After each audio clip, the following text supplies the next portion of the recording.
মনে হচ্ছে এটা আমার কালী আর ধলির ডাক। এইভাবে কেন ডাকছে?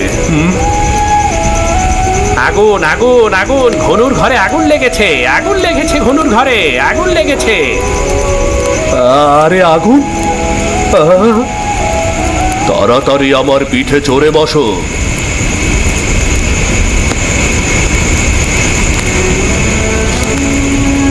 আরে এ আমার গোয়াল ঘর তো পুড়ে যাচ্ছে, আমার গরু দুটো, হায় হায়, এ কি করে হলো, কি করে হলো? চিন্তা করো না, আমি আছি।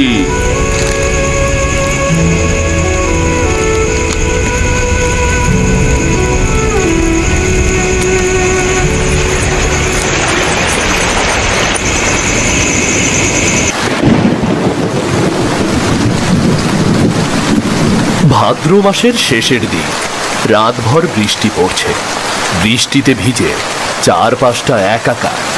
কুড়ে ঘরের চালে বৃষ্টির একটানা শব্দ শুনে ঘনেশ্বরের ঘুম ভেঙে গেল।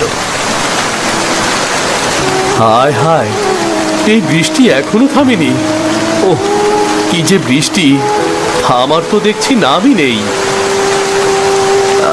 আরে বাবা, গরু দুটো আবার ভিজে যাচ্ছে না তো? সে কথা তো ভুলেই গিয়েছিলাম। না জানি সারা রাতের জল গড়ে কি অবস্থা হয়েছে।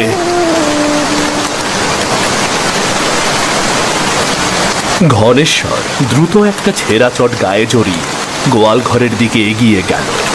গোয়াল ঘরের অবস্থা শোচনীয়। চালা ফুটো হয়ে জল পড়ছে, জল প্রায় হাঁটু সমান। এটা দেখে ছোটখাটো একটা ডোবা বা নালা মনে হচ্ছে। এই হাঁটু জলে ঘনেশ্বরের প্রিয় গরু দুটো কালী ও ধলি বৃষ্টিতে ভিজে কাঁপছে। হায় হায়, এ কি অবস্থা! এ তো দেখছি জল জমে নদী হয়ে গেছে। আমার সোনা গরু, তোরা এমন করে ভিজেছিস, এখন কি করি, কি করি এখন? এখন তো আর এই চালা সারানো যাবে না।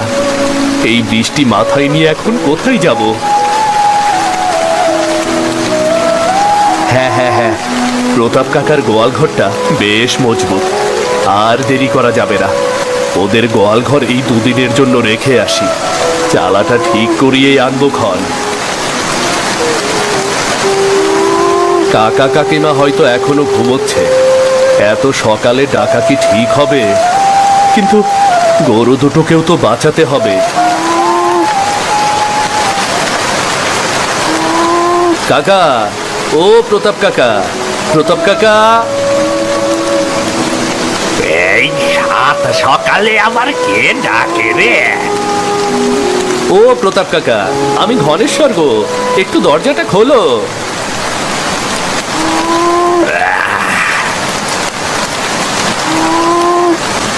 আরে ঘনেশ্বর, এত সকালে কি হয়েছে রে বাবা? এই সাত সকালে বৃষ্টির মধ্যে গরু নিয়ে কোথায় যাচ্ছিস? আর বলো না কাকা, আমার গোয়াল ঘরের চালাটা ভেঙে গেছে গো।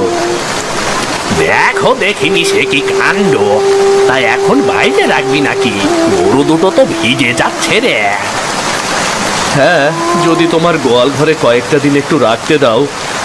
না মানে, ঘরের চালাটা ঠিক করেই নিয়ে যাব।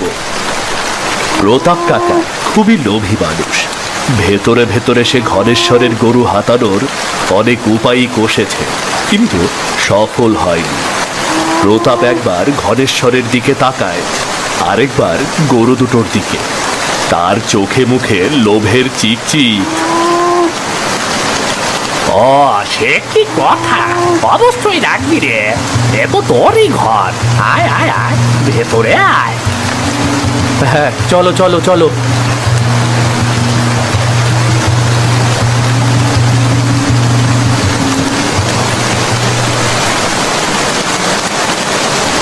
ঘনেশ্বর তার গরুগুলো রেখে বাড়ি ফিরে আসে। এদিকে প্রতাপ ও তার বউয়ের নজর ঘনেশ্বরের মোটা তাজা গরুগুলোর ওপর। দেখো দেখো, ওদের গরুও দেখো আর আমাদেরটাও দেখো। এটা কি কোনো কথা? ওর থেকে বেশি তো আমরা খাওয়াই।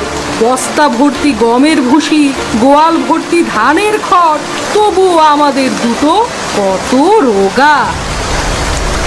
আর বেশি দিন নয়, এবার ওর জমি আর এই গরু দুটো হাত করবো আমি। তোমার এই এক কথা সেই কবে থেকে শুনছি, কিন্তু কোনো কাজ হয় না।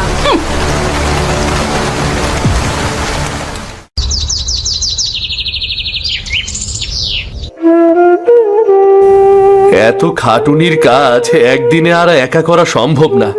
যাই, রামুকে ডেকে আনি।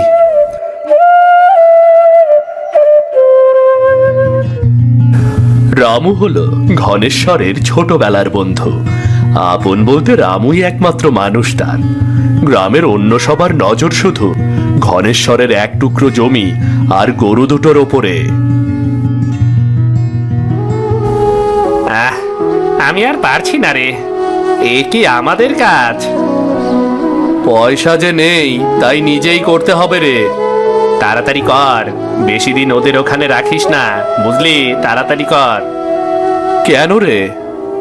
তোর গরু দুটোকে প্রতাপ কাকা যে চোখে দেখে, তাতে আমার ভয় হয় রে। লোকটা সুবিধার না। জানি রে, কিন্তু কি করব? ওদের গোয়াল ঘরটা মজবুত, বৃষ্টির সময় না দিয়ে উপায় ছিল না রে। দুদিনের জন্য রাখতে দিয়েছে, এই অনেক। আচ্ছা তুই থাক, আমি যাই তাহলে। ঠিক সময়ে মাঠে গরু চড়াতে আসিস, কেমন?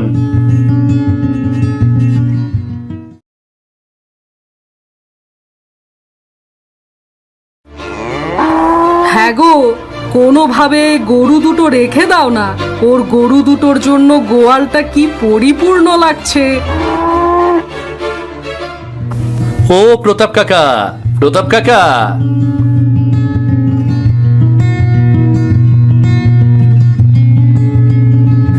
কি রে এখন তুই? গরু চড়াতে যাব তো, তাই নিতে এলাম গরু দুটো।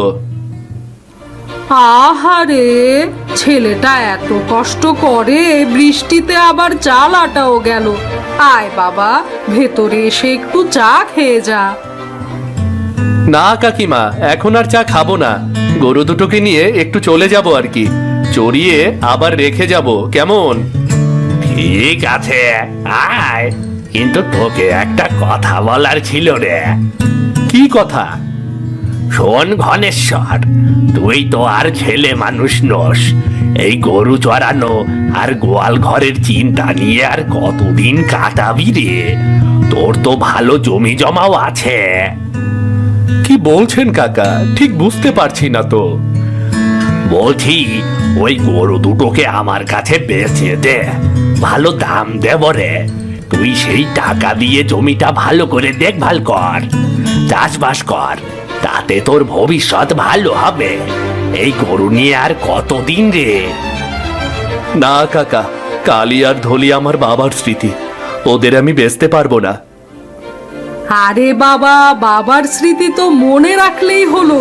গরু তো গরুই, আমরা তো আর অচেনা নই, আমাদের কাছেই তো থাকবে।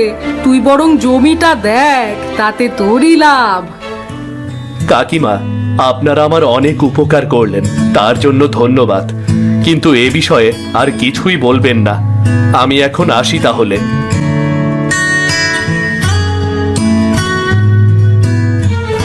দেখলে কেমন জিয়েদি ছেলে, এত ভালো একটা সুযোগ হাতছাড়া করলো। প্রতাপ কাকা মাঝে মাঝে এভাবে লোক দেখানোর চেষ্টা করে, কিন্তু ঘনেশ্বর পাত্তা দেয় না। আজও তাই হলো।